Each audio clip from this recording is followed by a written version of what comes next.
ہم گھٹنے سے گھات لگا کر یوں گن کا نشانہ لے کر بیٹھے تھے، یہ گھٹنا گواہی دے گا، منہ پہ مہر لگ جائے گی، ہاں جھوٹ تو نہیں چل سکتا،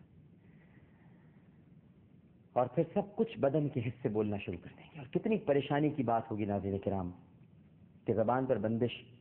اب اس کو آپ یوں سمجھ لیجئے، بہت سے لوگ شاید سمجھ نہ پائیں کہ آج آپ ٹیپ ریکارڈر یا اب تو سی ڈی پلیئرز کا زمانہ ہے، آپ سی ڈی لگا دیجئے اور جو کچھ سی ڈی میں ہے وہ آپ سننا شروع کر دیں گے۔ اگر سی ڈی میں کوئی کامیڈی پروگرام ہے، کوئی لطیفے ہیں تو آپ ہنسنا شروع کر دیں گے، ظاہر ہنسانے والے پروگرام شروع ہو جائیں گے۔ اگر اس میں کوئی گانا ہے تو آپ گانا سننا شروع کر دیں گے، نعت ہے تو آپ نعت سننا شروع کر دیں گے۔ یہ سی ڈی لگائی اور گھومنا شروع ہو جائے گا، آپ نے بٹن دبایا اور سی ڈی پلے ہو گئی، تو ساری چیزیں اس سی ڈی میں ریکارڈ ہوتی ہیں، بس آپ کے بٹن دبانے کی دیر ہے۔ تو آپ کی بھی ایک سی ڈی تیار ہے، وہ آپ کو نہیں معلوم، وہ تیار ہو رہی ہے۔ ادھر آپ نے گڑبڑ کی، ادھر بٹن دبے گا اور سی ڈی بولنا شروع کر دے گی، سب کچھ جو آپ نے حرکتیں کی ہیں، جہاں جوانی گزاری، جہاں شباب گزارا، جہاں شہوتیں تھیں، جہاں بری حرکتیں تھیں، جہاں مال چرایا، جہاں برائی کی، جہاں غیبت کی، جہاں بدگمانی کی، بد زبانی کی، ہر وہ چیز سی ڈی آپ کی گھومنا شروع ہو جائے گی، بس سب کچھ شروع ہو جائے گا، کچھ چھپا ہوا نہیں۔ تو ناظرین کرام، معاملہ یہ ہے کہ سوال تو آپ سے یہ بھی ہو گیا کہ آپ نے جوانی کہاں گزاری، عمر کہاں گزاری۔ پھر آپ سے تیسرا سوال یہ ہوگا کہ زندگی کے بارے میں، کیسی، کب، کہاں اور کس شان سے۔ جوانی ہو گئی، عمر ہو گئی، زندگی ہو گئی، اور پھر آپ سے سوال ہوگا ناظرین کرام اسی زندگی میں جو سب سے اہم ہے، علم جو تمہیں ہم نے علم عطا کیا تھا، اس کا تم نے کیا کیا؟ علم بھی تو حاصل کیا تم نے، اگر علم حاصل کیا تو وہی زندگی میں شامل ہے۔ ہمارے سکھائے ہوئے پر کتنا عمل کیا، ہمارے بتائے ہوئے پر کتنا عمل کیا، کتنا جانا، کتنا پہچانا، کتنا لوگوں تک ہماری بات کو پہنچایا، پھیلایا۔ اور پھر چوتھا سوال ہوگا مال کے بارے میں۔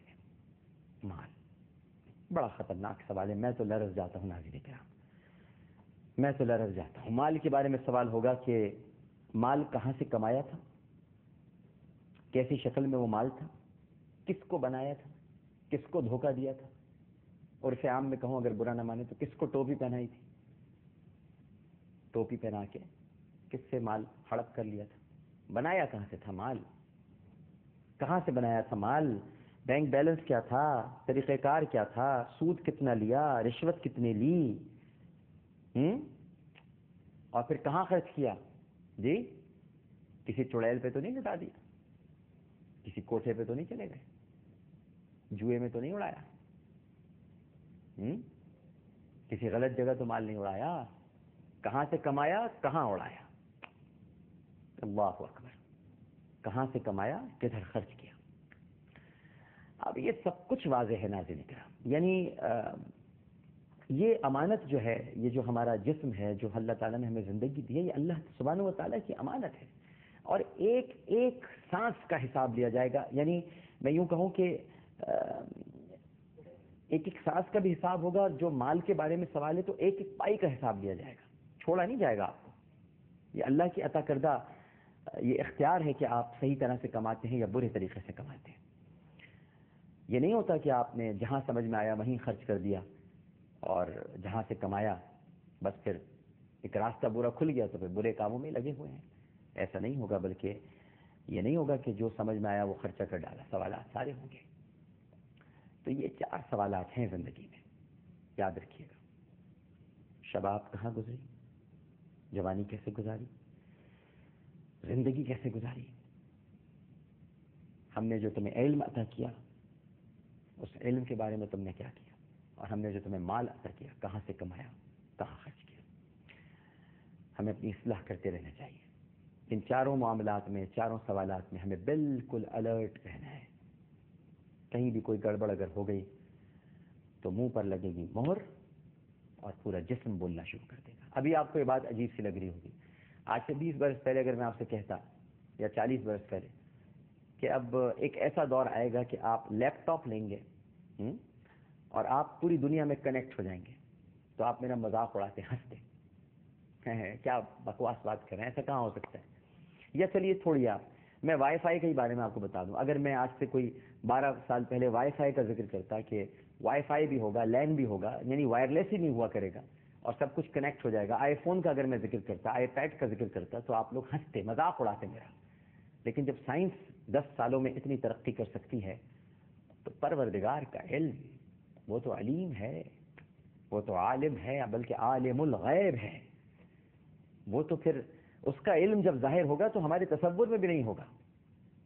یہ تو میرا تصور ہے نا کہ اس میں ہونٹ آئے اور زبان آئے, مجھے کیا پتا. یہ تو میں سوچ رہا ہوں, یہ میری عقل ہے کہ ہاتھ بولے گا, پتہ نہیں اس ہاتھ میں ہی قوت آ جائے, یہ بولنا شروع کر دے, اچانک اس میں سے آواز نکلنے لگے, مجھے تو نہیں معلوم, میں تو نہیں سوچ سکتا, لیکن ہوگا. اب وہ کیا ہوگا پروردگار بہتر جانتا ہے, اللہ اعلم, اس سے بہتر کوئی نہیں جانتا. ہم تو صرف اپنی رائے کے اٹکل کے پچو لڑا سکتے ہیں اور کچھ نہیں کر سکتے. دیکھتے اس وقت ہمارے ساتھ ٹیلی فون لائن پر کون موجود ہے. السلام علیکم. السلام علیکم بھائی جان. وعلیکم السلام. کون صاحب بات کر رہے ہیں؟ میں جلگاؤں مہاراشٹر انڈیا سے بول رہا ہوں. مہاراشٹر سے بول رہے ہیں جناب. جناب جناب جناب جناب. تو بھائی جان میں یہ جاننا چاہتا ہوں کہ میں ایک غیر قوم کے یہاں جاب کر رہا ہوں. ٹھیک ہے. تو میرا جو ان کے یہاں کھانا پینا وغیرہ ہے تو یہ رمضان مہینے میں یا اس کے بعد وہ مجھے جائز ہے کہ نہیں جائز ہے؟ اچھا, آپ جن کے کام کرتے ہیں وہ ہندو ہیں؟ میں ان کے یہاں ایک ڈرائیور کا جاب کرتا ہوں. ہندو ہے نا وہ؟ ہاں ہندو ہیں, وہ غیر جات ہیں وہ. اچھا بالکل ٹھیک ہے. لیکن ان کے اندر ایسا نہیں ہے کہ مطلب یہ غیر جات ہے, نہیں, ان کے اندر ایسا یہ نہیں کہ بھائی یہ مسلمان ہے یا کچھ ہے. دیکھیں ہمارے علماء اس بارے میں یہ بیان کرتے ہیں جو میں نے علماء سے سنا ہے. جی جی میں وہی بتاتا ہوں. بالکل ٹھیک ہے. ہمارے علماء یہ بیان کرتے ہیں جو میں نے علماء کرام سے سنا ہے کہ آپ ان کے جو سبزیاں وغیرہ پکتی ہیں, ظاہر ہے کہ سبزی تو بالکل ہی اس میں کوئی ذبیحہ کے معاملات نہیں ہیں, تو آپ سبزی وغیرہ کھا لیجئے, برتن اپنا الگ رکھ لیں اور ان سے کھانا اگر وہ آپ کو دیا کریں تو آپ لے لیں, بالکل کھائیں, اس میں کوئی حرج نہیں ہے. کوشش کیا کریں کہ بس ایک پلیٹ میں نہ کھائیں, ہے نا, ایک اپنی الگ پلیٹ ہو آپ کی, اس میں آپ کو سبزی دال وغیرہ جو بھی ہے روٹی بنتی ہے بالکل کھائیں. اللہ تعالیٰ کا دیا ہوا رزق ہے, ذبیحہ کے معاملات نہیں ہیں, تو آپ بالکل اس میں پریشان نہ ہوں, کام کرتے ہیں بالکل. چونکہ وہاں کا کلچر ذرا مختلف ہے اور جہاں پر علماء کرام جب کوئی مسئلہ بیان کرتے ہیں تو پھر وہ اس ماحول کو دیکھ کر, اس ایمبیانس کو دیکھ کر اس کے مسائل سے ہمیں آگاہ کرتے ہیں. تو آپ یقیناً ایسے کر سکتے ہیں, اس میں کوئی حرج نہیں ہے, اور گھبرائیں نہیں, پریشان نہیں ہوں. بس اپنا تھوڑا سا برتن الگ کر لیں, اسے خود دھو لیں, تھوڑی سی آپ کو تکلیف ہوگی. اور یہ ظاہر مت کریں ان پر کہ جیسے کہ آپ ان کو کوئی غلط سمجھ رہے ہیں, چھوٹ سمجھ رہے ہیں, ہے نا, کوئی بری بات نہیں ہونی چاہیے. بس ضروری تھوڑی ہوتا ہے کہ برتن آپ دکھا کے دھوئیں, آپ اب وہمی بن جائیں تھوڑی دیر کے لیے کہ بھائی مجھے اصل میں پتہ نہیں, شاید اس میں مٹی گر گئی ہے, میں ذرا دھو کے لے آتا ہوں, وہ بات نہیں. تو آپ کا کام بھی ہو جائے گا اور ان کا کام بھی ہو جائے گا, ٹھیک ہے نا.